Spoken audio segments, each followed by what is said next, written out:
terjadi perang Badar hari ke-17. Nabi dan sahabat-sahabatnya dalam kondisi tidak siap, dikepung 1.000 orang, ya. Jumlah Nabi dan sahabatnya hanya 313 orang.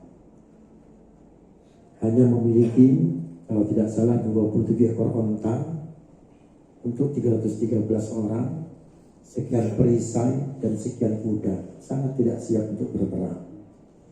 Tapi di kubu yang lain, Masya Allah, ribuan orang itu, mungkin ratusan, itu punya kendaraan, entah kuda atau onta, dengan peralatan yang lengkap. Dan subhanallah, Allah menangkan Rasulullah dan sahabat-sahabatnya saat itu. Rekan-rekan yang Allah Subhanahu wa Ta'ala, bulan Ramadan ini identik dengan Al-Quran. Kenapa identik dengan Al-Quran? Karena Al-Quran turun di bulan Ramadan. Kalau seandainya Quran turun di bulan Rajab, mungkin puasa kita di bulan Rajab. Andaikan Quran kita turun di bulan Rabiul Awal, mungkin puasanya kita akan di bulan Rabiul Awal. Kenapa di bulan Ramadan? Ya karena Quran turun di bulan Ramadan. Sehingga kata para ulama, rugi kalau seandainya kita masuk bulan Ramadan tapi tidak bisa bermesraan dengan Al-Quran. Karena Ramadan itu Al-Quran. Kalau seandainya kita masuk ke Masjidil Haram, kenapa sedang ruginya? Kalau kita masuk ke Masjidil Haram tapi tidak masuk ke dalamnya melihat Ka'bah, tidak tawaf, rugi. Kita tidak minum air Zam-Zam di situ, kita rugi. Kita datang ke Madinah, di belakang Bapak Ibu semuanya gambarnya. Kita datang ke Masjid Nabawi, hanya di luar saja, rugi. Masuk ke dalam tapi tidak ziarah ke makam Nabi, tidak datang ke Raudhah, rugi kita. Sama ketika masuk bulan Ramadan, namun kita tidak bisa bermesraan dengan Al-Quran, maka rugi kita. Jangan dimati Allah Subhanahu wa Ta'ala. Kenapa kita bilang rugi? Dulu nih, orang-orang terdahulu umurnya panjang-panjang. Ada yang 100 tahun, ada yang 500 tahun, 400 tahun, ada yang 1000 tahun. Seperti Nabi Nuh biasanya 1000 tahun. Fir'aun itu menghadapi Nabi Musa 400 tahun. Jadi usianya dulu panjang-panjang. Jadi andaikan nanti di hadapan Allah di hari kiamat nanti ditanya oleh Allah, fulan, umat terdahulu ditanya, mana amal soleh kamu? Masya Allah, selama 1000 tahun ini amal soleh saya ya Allah. Kemudian ada umat Muhammad yang umurnya 60 sampai 70 tahun. Kata Nabi, amaru ummati ma baina sittin wa sab'in. Umur umatku itu antara 60 sampai 70 tahun. Ditanya, mana amal soleh kamu? Kira-kira minder enggak kita? Ya. Mungkin kita bertanya, adil enggak Allah di situ? Yang satunya umurnya 1000 tahun, yang satu lagi hanya 60 tahun. Kira-kira dipersembahkan amal ibadahnya, adil enggak Allah di sini? Wah Ustaz, masa ngomong gak adil nanti gak enak kita semua Allah, ya kan? Iya gak adil, gak enak di sini, gak enak. Tapi kalau kita tahu ilmunya, Allah sangat adil sama kita, ya. Sangat adil sama kita, adil banget, dan kita dimanjakan banget oleh Allah Subhanahu wa Ta'ala. Buktinya apa? Buktinya adalah di zaman dulu itu tidak ada melipat gandakan pahala. Umatnya Nabi Adam, umatnya Nabi Nuh, Idris, Soleh, Hud, Ibrahim, gak ada lipat ganda pahala, ya. Jadi walaupun 1000 tahun umurnya, ya pahalanya gitu-gitu aja, tidak dilipat gandakan. Tapi umat Nabi kita Muhammad SAW, ya, yang umur 1000 tahun targetnya juga sama. Apa itu? Surga. Yang umur 60 tahun, 70 tahun umat Nabi Muhammad, targetnya apa? Juga sama-sama surga, ya. Targetnya sama, tapi waktu yang diberikan berbeda. Sehingga kita bertanya-tanya, gimana ya? Adil enggak? Tapi kalau kita tahu ilmunya, kita akan adil. Ternyata Bapak Ibu yang dirahmati Allah Subhanahu wa Ta'ala, umat kita Nabi Muhammad ini luar biasa, gitu. Dilipat gandakan pahalanya. Contoh misalnya, kalau kita puasa Arafah, kalau kita puasa Syawal, puasa Rajab, itu kan pahalanya luar biasa. Menghapus dosa setahun, begitu. Banyak sekali gitu kan. Kemudian contoh misalnya kita umroh, kita haji, kita sholat di Masjidil Haram, pahalanya seperti apa? Seperti 100.000 kebaikan di luar Masjidil Haram. Jadi kalau kita sedekah, malah dihitung sampai ratusan tahun, sampai ratusan tahun. Kita sholat 5 waktu di sana, 5 waktu sehari semalam, 5 waktu, maghrib, isya, subuh dan seterusnya. Itu kayak sekian tahun gitu. Sholat kita. Bagaimana kalau seandainya bolak-balik ke tanah suci, ya kan? Mobil khusus juga kita sebutkan di malam Lailatul Qadar ini. Lailatul Qadar yang insya Allah mudah-mudahan Bapak Ibu semuanya, kita semuanya bisa memaksimalkan nanti disebut terakhir ini. Itu juga luar biasa pahalanya, dilipat gandakan oleh Allah Subhanahu wa Ta'ala. Sehingga kembali ke yang tadi, kita sangat rugi ketika kita di bulan Ramadan ini tidak bercengkrama dengan Al-Quran. Karena kata di dalam hadis disebutkan amalan sunnah yang dilakukan di bulan Ramadan itu seperti pahala wajib. Pahala wajib yang dilakukan di bulan Ramadan itu 70 kali lipat seperti pahala wajib. 70 kali lipat. Jadi kita sholat itu 70 kali lipat kebaikannya, Pak, dibandingkan di luar Ramadan. Ya. Baca Quran satu huruf mendapatkan 10 kebaikan, kan begitu. Jadi Islam ini umat Muhammad banyak kelipatan-kelipatan yang didapatkan. Walaupun umurnya pendek, tapi seperti itu. Contoh misalnya, di sebelah saya ada, ini mohon maaf ya, ini bapak-bapak, sebelah kiri ibu-ibu nih. Yang bapak-bapak, kita kasih contoh begini. Bapak ibu, ini ada kolam nih. Sebelah kiri saya ada kolam, sebelah kanan saya ada kolam. Bapak-bapak silakan pancing di sini. Targetnya apa? Targetnya 10 kg ikan. Silakan Bapak Ibu, silakan Bapak-bapak pancing. Saya kasih waktu selama 10 jam. Pancinglah nih untuk mendapatkan 10 kilo ikan. Satu lagi ibu-ibu, ini di sini ada kolam, ya, ada ikannya juga.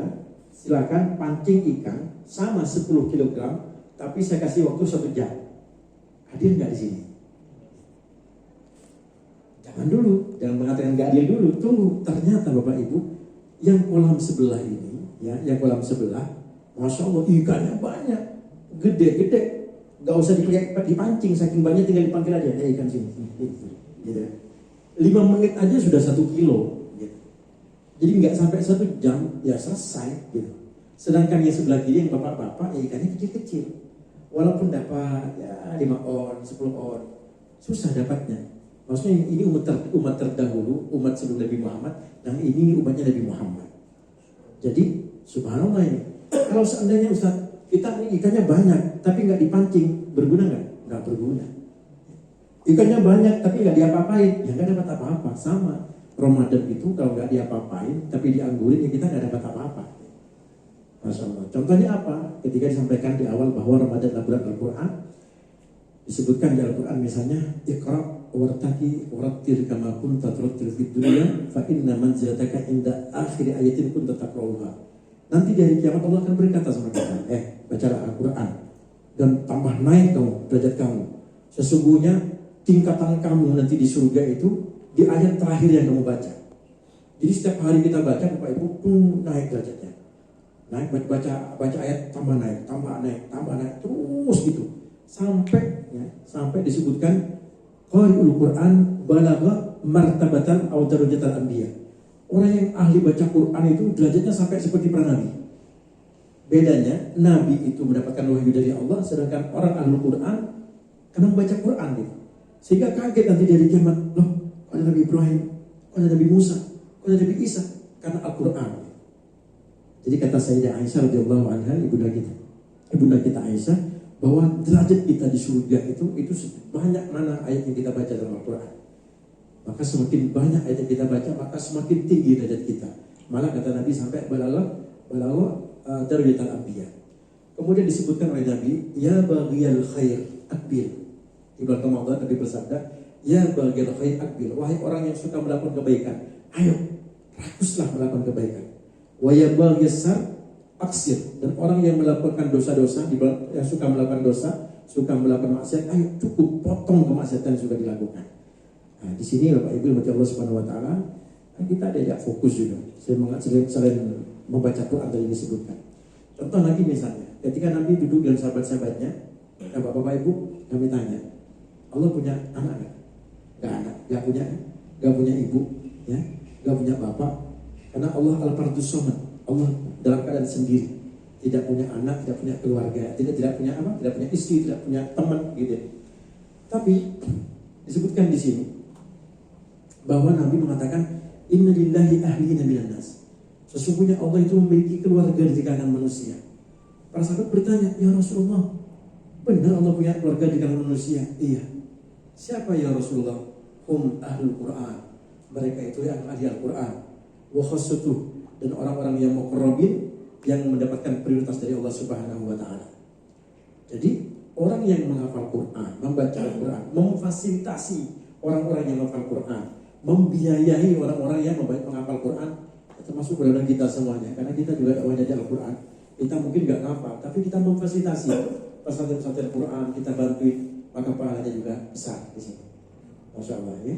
Itu Bapak Ibu bagi Allah Subhanahu wa taala. Ketika ngomong Lailatul Qadar, Masya Allah, di mana-mana apalagi bulan Ramadan, ngomongin malam Lailatul Qadar, betul ya? Terus sebenarnya apa sih Lailatul Qadar itu? Saya sampaikan dulu sebelum kita ngomong tentang ayat Al-Quran tentang Lailatul Qadar. Jadi ceritanya dulu itu Nabi berkata kepada sahabat-sahabatnya, "Hai sahabat-sahabatku," kata Nabi, "dulu ada hamba Allah ya dari kalangan Bani Israel, usianya 1000 tahun," kata Nabi. 1000 tahun kata Nabi. Dan selama 1000 tahun ini beliau ini selalu menerima perintah Allah. Yang diperintahkan dilakukan, yang dilarang ditinggalkan, dan tidak bisa berbuat maksiat. Jadi orang ini Bapak Ibu hanya 1000 tahun umurnya, tapi taat kepada Allah, nggak berbuat maksiat. Masya Allah. Lantas apa yang kira-kira berada di hati sahabat Nabi ini ketika mendengar dulu ada orang Bani Israel umurnya 1000 tahun taat kepada Allah? Apa kata mereka? Ya Rasulullah, bukan meninggalkan maksiatnya yang kami pertanyakan bagi kami. Kami bisa meninggalkan maksiat ya. Kami bisa melakukan kebaikan, tapi permasalahannya kami usianya sampai nggak 1000 tahun. Jadi para sahabat Nabi bisa nggak berbuat maksiat, bisa melakukan amal soleh, tapi ya Rasulullah umur kita sampai nggak 1000 tahun gitu. Dan jadi pertanyaan begitu ya. Contoh kembali yang tadi misalnya Bapak Ibu dikasih waktu nih, ada yang kerja dari jam 8 pagi sampai jam 4 sore digaji 10 juta ya. Jam 8 pagi masuk kerja, masuk kantor, jam 4 sore digaji 10 juta setiap bulan. Ada yang masuk kerja dari jam 8 pagi sampai jam 10 pagi dapat gaji yang sama 10 juta. Kira-kira pilih yang mana? Pilih yang mana Pak? Pilih yang kedua ya. Masuk jam 8, pulang jam 10, tapi sama-sama dapat 10 juta. Kita pilih yang itu. Itu umat Muhammad. Kita gak usah ngoyo minta umur panjang, gak apa-apa juga gitu. Umurnya pendek-pendek, tapi Masya Allah pahalanya luar biasa. Nah di sini. Jadi Lailatul Qadar itu apa? Lailah artinya satu malam. Qadar artinya sempit. Malam yang sempit. Malam yang berhimpit-himpitan. Ya. Maksudnya apa? Ayo nanti kita jelaskan. Bismillahirrahmanirrahim. Inna anzalnahu fi lailatul qadar. Ya, sesungguhnya Al-Quran kami turunkan di malam Lailatul Qadar. Wa ma adraka ma Lailatul Qadar. Tahukah kalian apa itu Lailatul Qadar? Lailatul Qadar khairul min alfi syahr. Lailatul Qadar itu lebih baik daripada 1000 bulan. Jadi Bapak Ibu, kalau kita sholat di malam Lailatul Qadar, maka sholat kita itu seperti apa? Seperti sholat 1000 bulan. Coba gak usah pakai bulan, pakai tahun. 1000 bulan itu berapa tahun Bapak Ibu? 83 tahun ya. 83 tahun. Kemudian, bentar saya bertanya, Mas Zaki umur berapa sekarang? 37. Oke. Yang lebih tua di Mas Zaki ada nggak? Berapa? 45. Siapa namanya? Mas Ishak. Berarti Mas Ishak selama ini udah puasa berapa tahun? Dari awal balik sampai sekarang. Anggap 30 tahun ya. Anggap 30 tahun. Mas Ishak ini ya, udah puasa 30 tahun. Dan setiap tahun beliau ini mendapatkan Lailatul Qadar. Coba itu, 83 tahun kali 30 tahun berapa? 2490 tahun. Jadi tadi yang saya sebutkan di awal, umurnya orang Bani Israel sampai 1000 tahun. Dengan 30 tahun Ustaz Ishak berpuasa aja sudah jauh di atasnya orang Yahudi, orang Bani Israel ini. Bisa dipahami di sini? Nah, itulah kelebihan umat Nabi kita Muhammad SAW. Subhanallah, luar biasa. Nah, jadi kata Imam Syafi'i, barang siapa yang sholat malam di malam Lailatul Qadar, maka pahalanya seperti sholat malam selama 1000 tahun tanpa berhenti sekejap mata. Barang siapa yang bersedekah di malam Lailatul Qadar, maka pahalanya seperti pahala sedekah 1000 bulan, ya kan? Atau selama 83 tahun tanpa berhenti sekejap mata. Sedekah aja. Barang siapa yang menyenangkan orang tuanya di malam Lailatul Qadar, maka sama dengan 83 tahun menyenangkan orang tuanya tanpa berhenti sekejap mata. Barang siapa yang membahagiakan pasangan hidupnya di malam Lailatul Qadar, maka seperti membahagiakan pasangan hidupnya selama 83 tahun tanpa berhenti sekejap mata. Bayang nggak Bapak Ibu? Kenapa Ustaz memang bisa? Malam Lailatul Qadar itu tidak harus dengan sholat. Salat boleh nggak apa-apa, tapi panjang waktunya. Dari kapan? Dari maghrib, pada maghrib sampai tulu'ul fajr, terbitnya fajar, itu malam Lailatul Qadar Bapak Ibu. Jadi bisa itu pada maghrib gitu, atau pada isya habis tarawih, datanglah berumah tangga, jengukin orang yang sakit. Ada celengan di situ, masukinlah sedekah, gitu kan? Ada yang ini, ada yang itu, masya Allah begitu Bapak Ibu ya. Jadi waktunya cukup panjang malam Lailatul Qadar. Baik, kemudian apa lagi setelah itu Bapak Ibu? Ustaz, Lailatul Qadar itu turunnya kapan? Turunnya kapan? Pertanyaan ini sempat ditanyakan oleh sahabat-sahabat Nabi Rasulullah. Ya Rasulullah, Lailatul Qadar itu kapan? Nabi mengatakan di 10 malam terakhir. 10 malam terakhirnya kapan? Gitu ya. Di hari yang ganjil. Bisa 21, 23, 25, 27. Tapi dari yang ganjil ini yang mana? Masya Allah. Jadi sahabat Nabi itu saking pengennya depan Lailatul Qadar, keponya luar biasa juga. Nanya ke Rasulullah, dari malam-malam ganjil ini yang mana ya Rasulullah Lailatul Qadar itu? Masya Allah. Apa kata Nabi? Sebentar, saya tanya Jibril dulu. Jibril, Rasulullah masuk ke kamarnya. Jibril datang kepada Rasulullah. Ya Rasulullah, tunggu di majlis. Nanti saya akan menghampiri kamu. Saya akan menyampaikan tanggal Lailatul Qadar itu di tanggal keberapa nanti akan saya sampaikan. Baik, Jibril, Rasulullah kembali ke majlisnya. Ternyata Bapak Ibu, ketika Rasulullah balik ke majlis, tanpa disadari oleh sahabat Nabi, mereka saling ngobrol. Sampai ada di antara mereka suaranya kencang, meninggikan suara. Sehingga saat itu Jibril mau turun ke Rasulullah mau menyampaikan tanggalnya, tidak jadi Bapak Ibu. Gara-gara ada sahabat Nabi yang meninggikan suaranya di depan Nabi. Apa kata Jibril? Ya Rasulullah, awalnya saya ingin menyampaikan kepada Anda tentang tanggal Lailatul Qadar. Tapi melihat sahabat-sahabat Anda berbicara meninggikan suara di depan Anda, saya tersinggung karena mereka tidak menghargai Anda. Masya Allah. Ya kan? Akhirnya apa? Gak jadi Jibril ngasih tahu Bapak Ibu. Gak jadi. Akhirnya sahabat Nabi ada Nabi di situ. Ya mungkin punten Pak. Contoh misalnya, teman-teman di sini sebentar ya, saya mau ke toilet. Saya pergi ke toilet Pak. Kira-kira ngobrol nggak di sini? Pasti ngobrol, ya kan? Gak mungkin diem aja nungguin saya. Gitu. Nah di situ mungkin sama. Rasulullah izin sebentar mau ketemu Jibril. Terus kemudian datang karena Jibril nanti saya kesana ya Rasulullah. Gitu ya. Itu ada sahabat-sahabat Nabi nggak tahu bahwa di situ ada Rasulullah. Gitu. Akhirnya apa Nabi mengatakan? Wahai sahabat-sahabatku, sesungguhnya Jibril itu barusan turun. Mau menyampaikan tanggal malam Lailatul Qadar itu mau disampaikan sama Jibril. Tapi kalian berbicara dan meninggikan suara kalian sehingga Jibril tersinggung karena kalian tidak menghargai saya yang ada di sini. Atas gimana ya Rasulullah? Ya udah, ambil 10 malam terakhir maka kamu akan dapat Lailatul Qadar. Masya Allah. Gitu ya Bapak Ibu. Terus kemudian Lailatul Qadri khairun min alfi syahr. Tanazzalul malaikat waruhu fiha ya bi'idzni rabbihim min kulli amr.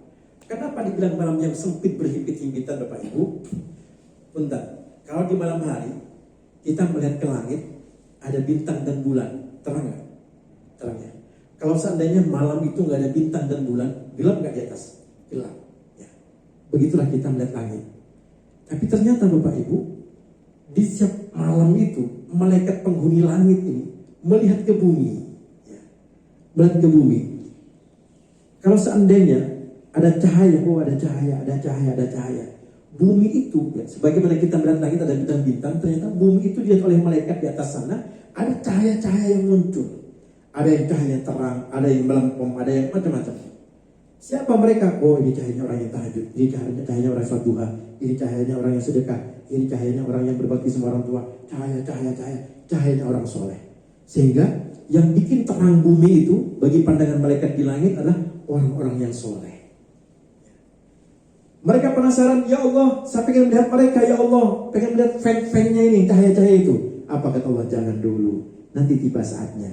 Lah kapan tiba saatnya ini? Bi'idni rabbihim min kulli amrin di malam Lailatul Qadar, mereka diizinkan untuk turun ke bumi. Ya coba. Mereka turun ke bumi, datang ke mana? Datang ke cahaya-cahaya yang terang itu.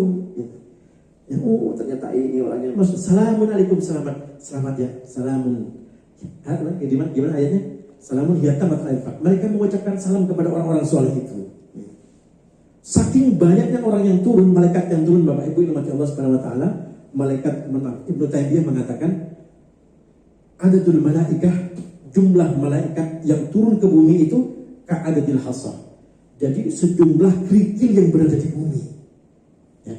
Makanya kata para ulama, kalau malam Lailatul Qadar itu, andaikan Allah kasih penglihatan kepada kita, maka kita tidak bisa menaruh sejengkal tangan kita di bumi ini karena saking penuhnya malaikat. Sehingga punten kata para ulama, di antaranya ciri-ciri Lailatul Qadar itu angin entah kemana, daun pohon-pohon tidak bergerak, diem aja, suasananya agak cerah gitu. Karena malaikat terbuat dari cahaya dan pohon-pohon ini diem aja. Kenapa? Kan turun malaikat banyak sekali, penuh dengan malaikat. Malah dalam disebutkan kata ulama yang lain menyatakan jumlah malaikat yang turun itu sejumlah pasir yang berada di bumi. Berarti memang padat sekali Bapak Ibu, ya kan? Terus siapa lagi? Oh, mereka malaikat yang nggak punya nama. Ada nggak yang punya nama turun? Ada. Jibril, waruh, tanazzalul malaikat waruhu fiha. Ruh ini malaikat Jibril turun. Buat apa?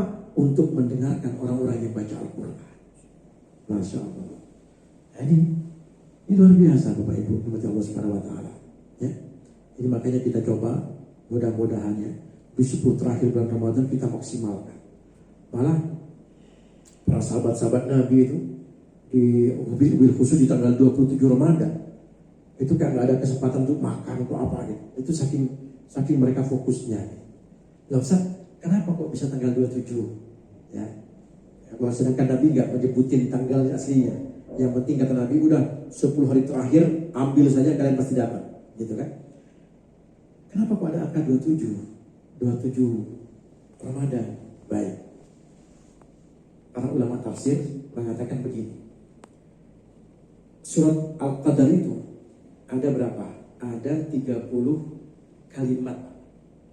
Inna anzalnahu fi lailatul qadar wa ma adraka ma lailatul qadar. Dihitung sampai terakhir itu ada 30 Pak. Sejumlah juz dalam Al-Quran 30 juz. Gitu Pak ya. Baik. Hurufnya ada berapa? Inna anzalnahu fi lailatul qadar ada 114. Itu tandanya sejumlah surat dalam Al-Quran ada 114. Bisa dipahami di sini? Baik. Angka Al-Qadar itu di Al-Quran ada di angka 5. Inna anzalnahu fi lailatul Al-Qadar. Ingat yang 5 ya. Wa ma adraka ma lailatul qadar 10 ya. Di angka 10. 5, 10. Terus kemudian Lailatul Qadar ada di angka 12. Coba dihitung. 5 tambah 10 15, ya kan? Tambah 12 27. Kata-kata Al-Qadar itu ada di situ.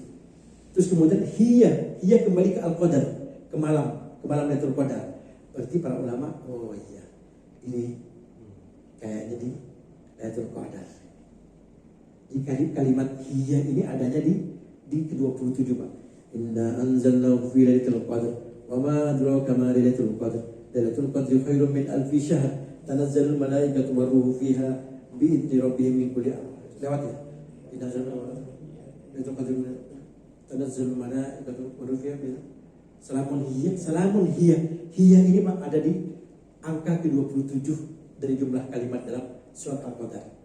Sehingga kalimat hiya kembali ke malam Lailatul karena muannas, oh maka kata para ulama ini terjadinya di malam 27. Kemudian 5 tambah 10 tambah 12 27. posisi kalimat Al-Qadar itu, sehingga mereka meyakini bahwa Lailatul Qadar berada di malam ke-27. Baik. Apa lagi Ustaz yang kita lakukan bulan Ramadan? Yang kita lakukan bulan Ramadan itu kita husnudzon kepada Allah Subhanahu wa taala. Memperbanyak husnudzon kita kepada Allah. Ya. Apapun yang terjadi sama kita, sama lembaga kita, husnudzon sama Allah. Ibarat kata, kalau kita husnudzon sama Allah, maka pasti akan ada pelajaran di dalamnya. Ada hikmah yang bisa diambil. Contoh misalnya, begini. Disebutkan di Al-Quran, asa an takrahu syai'an wa huwa khairun lakum. Wa asa ya an tuhibbu syai'an wa huwa syarrun lakum. Kadang engkau itu tidak suka sama sesuatu, ini kata Allah ya.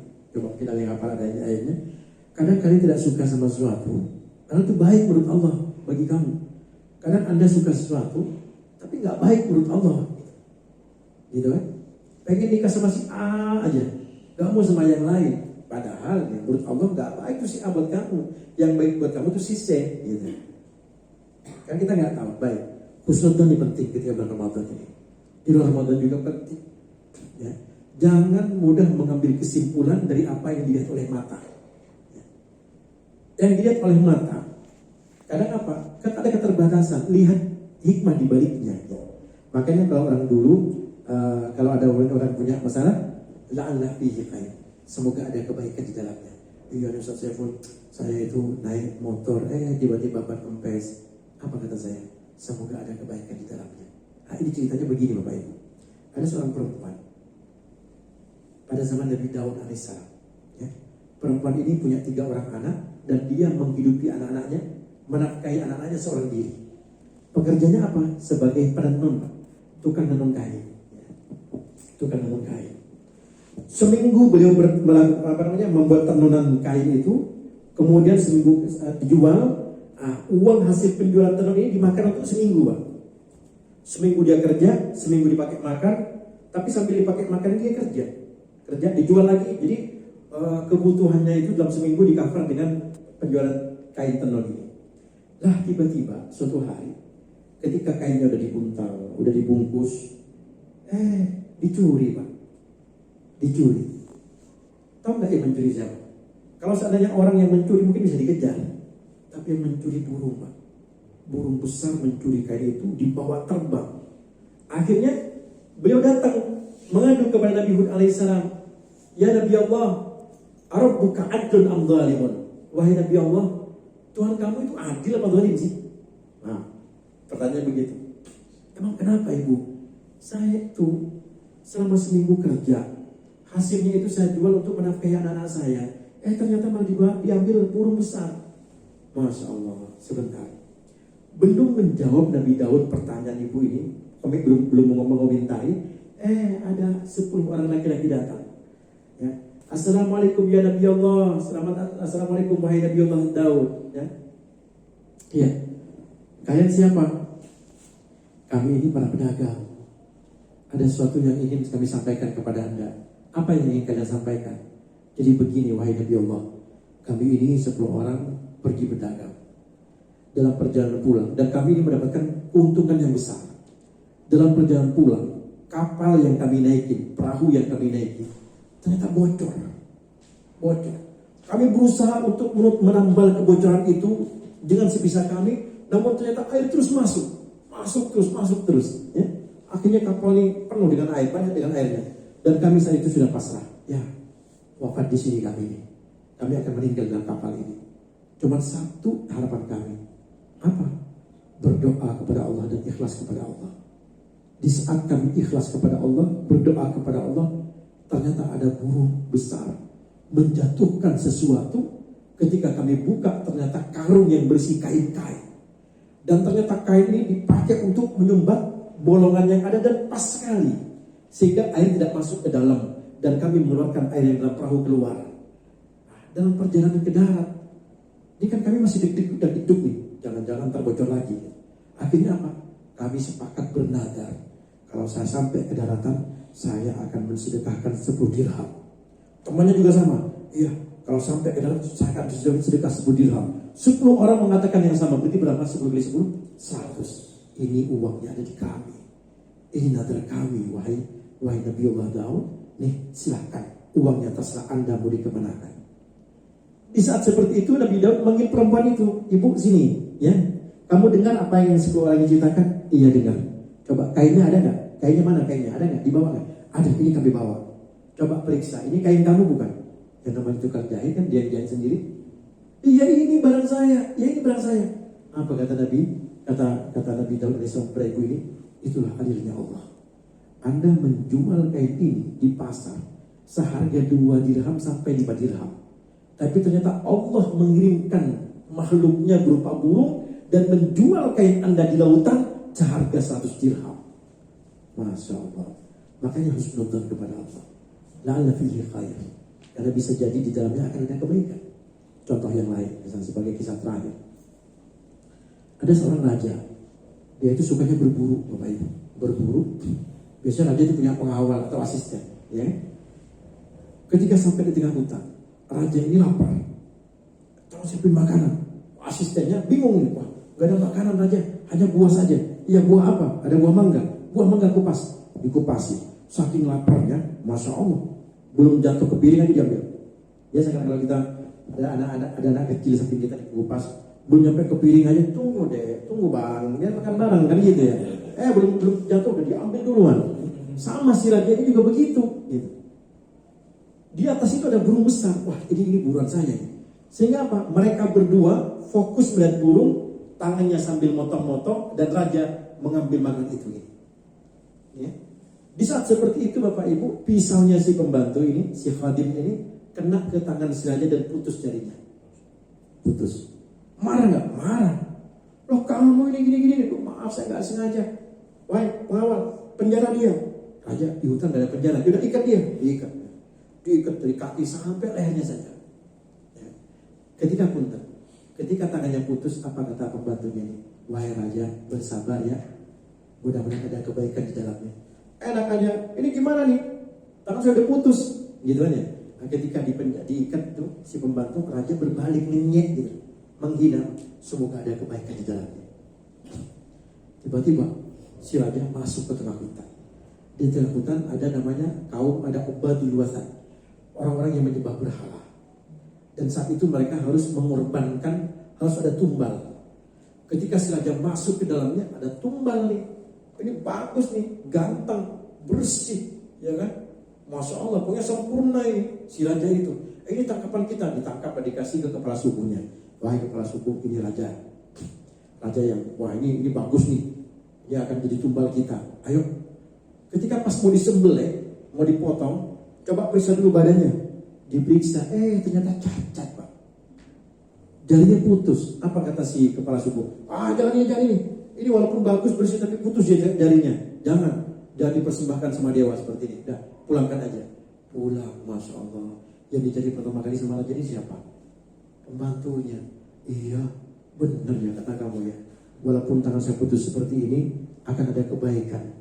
Betul kan? Iya. Si pembantu bilang begini. Terus kebaikan saya apa yang saya dapatkan wahai raja? Coba tuh. Andaikan saat itu kamu ikut saya, kamu kan pembantu saya. Kemana-mana kamu harus ikut saya.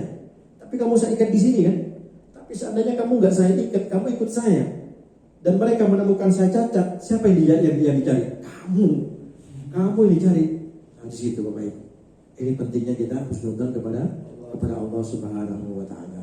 Kemudian bagaimana caranya Ustaz kita mendapat Lailatul Qadar? Ayo pertama, mumpung masih ada kesempatan kita masuk dari 17. Apa yang pertama? Ikhlas ketika baca Quran. Ya. Ikhlas ketika baca Quran. Yang kedua, buat waktu rutinitas membaca Quran. Dia usah lama-lama, 1 jam misalnya. Tapi rutin. Ustaz setiap pada subuh 1/2 jam saya baca Quran. Enggak. Yang ketiga, hadirkan hati ketika kita membaca Quran. Masya Allah. Ketika bertemu dengan kalimat, coba, ini pasti bisa semuanya kan? Kalimat jannah apa jannah? Surga. Ketemu dengan anar apa jannah? Udah bisa semua nih bahasa Arab ini ya. Ketemu nama Fir'aun, tahu kan siapa Fir'aun? Ketemu sama Nabi Isa, Nabi Musa, tahu kan? Baik. Ketika Bapak Ibu konsentrasi, menghadirkan hati dan pikiran kita yang baca Quran, ketemu sama nama Fir'aun, ya Allah, jauhkan saya dari dia ya Allah. Karena dia di neraka. Ketika ketemu nama Yusuf, nama Yakub, nama Ibrahim, ya Allah, ketemukan sendiri beliau ya Allah, ketemukan beliau ya Allah. Ketika itu lagi baca Quran. Ketika ketemu kalimat jannah, ya, makanya saya sudah selalu jadi imam, Allahumma ini. Ketika sampai al-jannah, oh ya Allah masukin ya Allah. Karena mereka ngerti tahunya surga, mereka nggak ngerti. Dia orang-orang Indonesia yang umrah atau haji itu, ketika dengar imam dan dia nggak ngerti bahasa Arab, ya kan? Ketika dia biasa amin, amin, amin. Ketika dia ngomong jannah, amin ya Allah, amin, gitu biasanya dia, ya kan? Ketika ketemu surga, kita bilang ya Allah masukkan hamba ke dalam surga ya Allah. Ketika ada kalimat nar, neraka, ya Allah jauhkan hamba dari neraka. Itu contohnya menghadirkan hati. Yang terakhir mengamalkan apa yang kita baca. Demikian Bapak Ibu yang dapat disampaikan. Lebihnya mohon maaf yang sebesar-besarnya. Ya. Mudah-mudahan ya kita bisa menata hati, menata pikiran, ibadah kita semakin diperbaiki. Ya. Kita minta kepada Allah mudah-mudahan Allah kuatkan kita punya badan ya, untuk beribadah kepadanya. Amin ya rabbal alamin. Mudah-mudahan kita mendapatkan puasa yang terbaik dan mendapatkan yang terbaik. Amin ya rabbal alamin. Jazakumullahu khairan. Wassalamualaikum warahmatullahi wabarakatuh.